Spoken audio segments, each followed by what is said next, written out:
on the tariff rollback, sir, does this signal a change on your message or for affordability for groceries? No, I just want to bring down some of the foods. Look, for the most part, the foods where we cut back a little bit on those tariffs, we'll get the price down, but they're not competitive in this country. Like tomatoes and bananas and things, we don't make them in this country.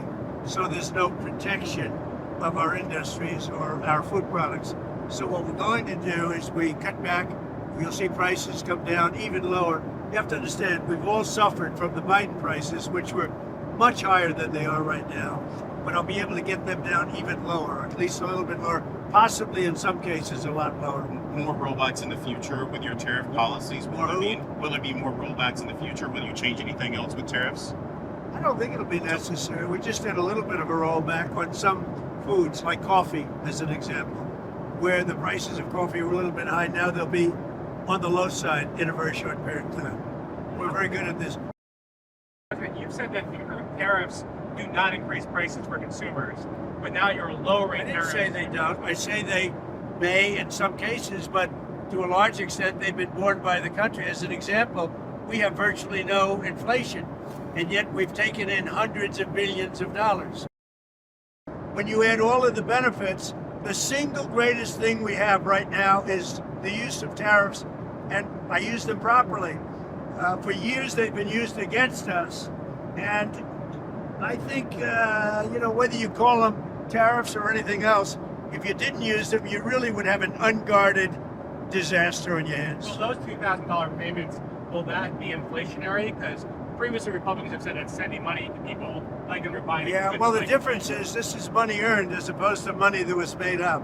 That money was made up. Biden gave like the Inflation Reduction Act, which did not reduce inflation, and it wasn't meant to, and they admitted it was a phony name.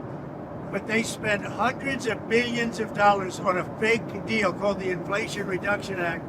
That was made up money. When I pay people $2,000 each for low and moderate income and middle income people, everybody but the rich will get this. That's not made up, that's real money. That comes from other countries, yeah. Just on the rebate checks, sir, how soon could Americans see those checks? Will that be in time for Christmas, holiday shopping? No, not for this year. It'll be next year sometime. Do you have a time frame? No, sometime during the year, next year. It's a lot of money, but we've taken in a lot of money from tariffs. The tariffs allow us to give a dividend if we want to do that. Now, we're going to do a dividend, and we're also going to be reducing debt. We have, because of Biden and others, we have $37 trillion in debt. So we're going to be doing a dividend, which people will enjoy and spend and do what they want. But we're also going to be reducing debt very substantially. What if the Supreme Court rules against you, sir? Is there Well, any then plans I'd have to do something else. We'll have to figure something else. That would be a very sad day for our country. If you like this video, then like, share and subscribe to Mirror Now.